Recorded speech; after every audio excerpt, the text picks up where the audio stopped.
नमस्कार मित्रांनो. मिथुन राशीकरता 20 जानेवारी नंतरचा जो कालावधी आहे तो काही ठीक चाललेला नाही आहे.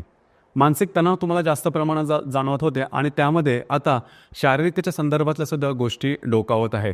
आता हा जो प्रभाव परिणाम आहे हा फेब्रुवारीमध्ये सुद्धा असाच राहणार आहे का?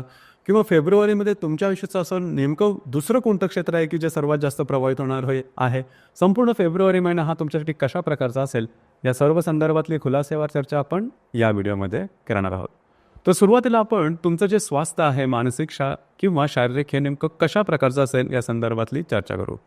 जसं की तुमच्या राशीमध्ये मंगळ जो ग्रह आहे तो भ्रमण करतो आहे आणि मंगळ जो ग्रह आहे तुमच्या राशीचा नंबर 1चा अशुभ फलदायी ग्रह आहे आणि खास करून तो वक्री झालेला आहे.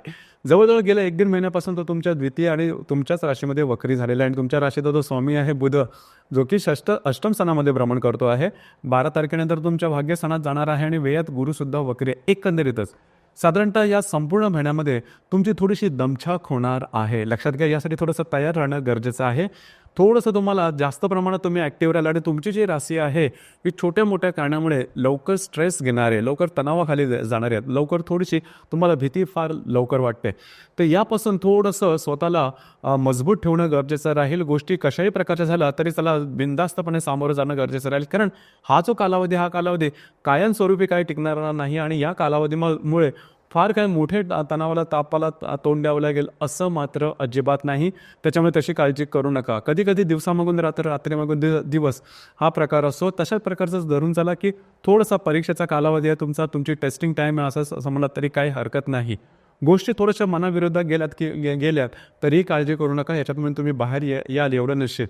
आता याच्यामध्ये खूप चांगली गोष्ट अशी आहे की गुरु जो की तुमच्या व्ययस्थानामध्ये भ्रमण करतोय गेल्या वर्षभरापासून आणि तो गेल्या 3-4 महिन्यापासून वक्रीसुद्धा आहे. हा मार्गस्थ होत आहे जवळजवळ 4 तारखेनंतर.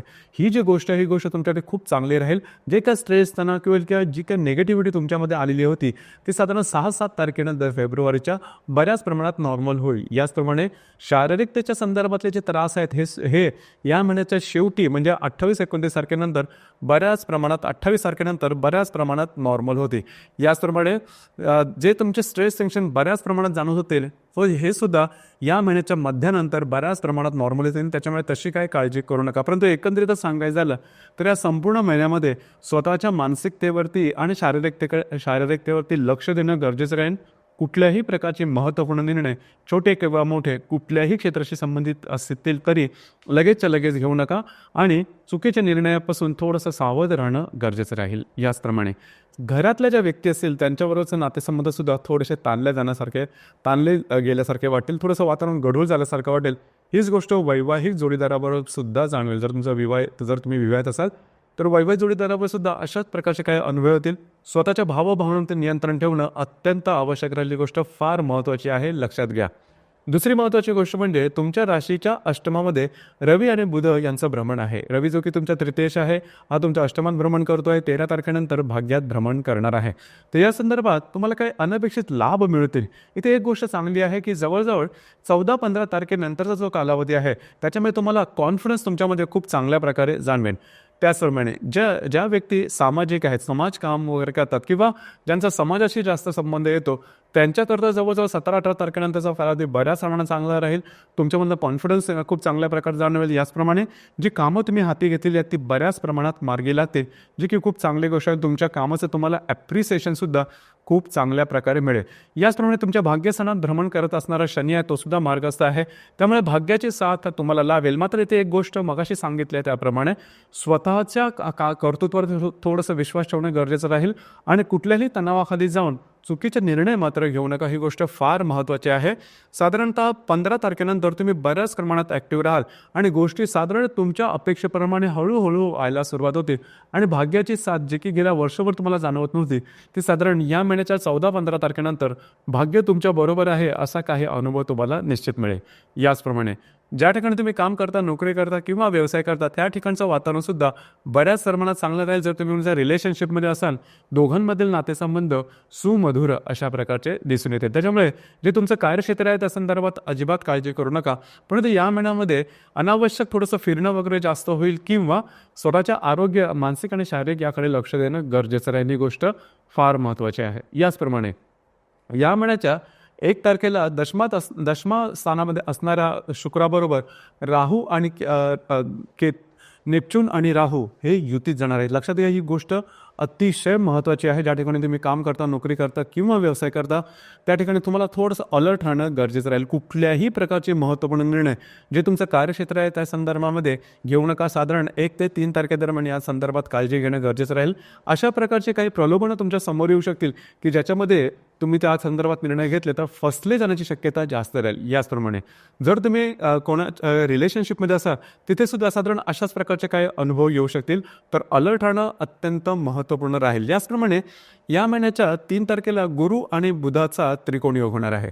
गुरु जो की तुमच्या व्ययस्थानामध्ये भ्रमण करतोय, जो बुध अष्टमात भ्रमण करतोय, दोघांचा त्रिकोण योग, काही अनपेक्षित तुम्हाला लाभ मिळू शकतील.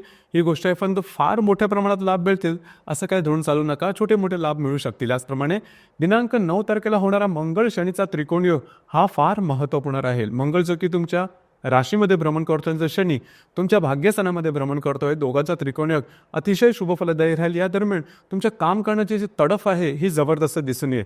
हाती घेतलेलं काम सहजपणे मोकळं कराल किंवा त्याच्यातून मोकळं व्हाल, पूर्णत्वाला जाईल. जी कामं तुमची पूर्ण होत नाही, ज्या कामाला विलंब जास्त लागतोय, ती कामं या दरम्यान निश्चितपणे हातात घ्या. याचमुळे या दरम्यान फिरणं वगैरे जास्त होईल आणि महत्त्वाचं म्हणजे धार्मिक स्थळांना भेटीगाठी देणं आणि तत्संबंधी काही चांगले अनुभव येणं, अशा प्रकारचे सुद्धा काही अनुभव या दरम्यान निश्चित जाणवते. याचप्रमाणे अष्टमात भ्रमण करणारा जो बुध आहे, बुध 12 तारखेनंतर तुमच्या भाग्यस्थानामध्ये भ्रमण करेल आणि तुमच्याच राशीतल्या मंगळाबरोबर त्रिकोण योग करणार आहे. हा सुद्धा त्रिकोण योग जो 23 तारखेला होणार आहे तुमच्यासाठी अतिशय शुभफलदायी असा असणार आहे. कागदोपत्री व्यवहार, कमिटमेंट, प्रॉमिसेस या सारखे जे व्यवहार ते मार्गी लागतील. फिरणं वगैरे होईल. महत्त्वपूर्ण कामं तुमची मार्गी लागल्याचे तुम्हाला अनुभव या दरम्यान निश्चित राहील. सगळ्यात महत्त्वाचं म्हणजे कॉन्फिडन्स तुम्हाला या दरम्यान चांगला येईल. लक्षात घ्या, जवळजवळ 24-25 तारखेनंतरच्या कालावधीमध्ये जो स्ट्रेस टेन्शन्स तुमच्या संपूर्ण मानसिकतेवरती जाणवलेला असेल तो साधारण 24-25 तारखेनंतर बऱ्याच प्रमाणात नॉर्मल होईल. परंतु 24-25 तारीख ही खूप लांब आहे. मोठ्या प्रमाणात सांगायचं झालं तर या संपूर्ण महिन्यामध्ये तुम्हाला थोडंसं स्वतःवरती नियंत्रण ठेवणं गरजेचं राहील. याचप्रमाणे या महिन्यातली जी पौर्णिमा आहे ही 12 तारखेला आहे आणि जी अमावास्या आहे ही 27 तारखेला आहे. तर पौर्णिमा आणि अमावस्या दरम्यान रविचंद्राचं आकर्षण थोडं जास्त असतं. आपण थोडं जास्त भावनातीत होतो आणि भावनातीत होऊन घेतलेले निर्णय हे चुकण्याची शक्यता जास्त असते. तर साधारण या महिन्याच्या 12 आणि 27 तारखेदरम्यान कुठल्याही प्रकारचे मोठे निर्णय, कमिटमेंट, प्रॉमिसेस, कागदोपत्री व्यवहार किंवा वादविवादापासून लांब राहणं गरजेचं आहे. लक्षात घ्या, हा संपूर्ण महिना आहे हा तुमच्यासाठी परीक्षेचा कालावधी आहे, म्हणजे टेस्टिंग टाईम आहे. तर या दरम्यान स्वतःवरती नियंत्रण ठेवा आणि भावनेच्या आहारी जाऊन चुकीचे निर्णय मात्र घेऊ नका. तर मित्रांनो, हे होतं मिथुन राशीचं फेब्रुवारी 2025 करताचं संपूर्ण राशीफळ. धन्यवाद.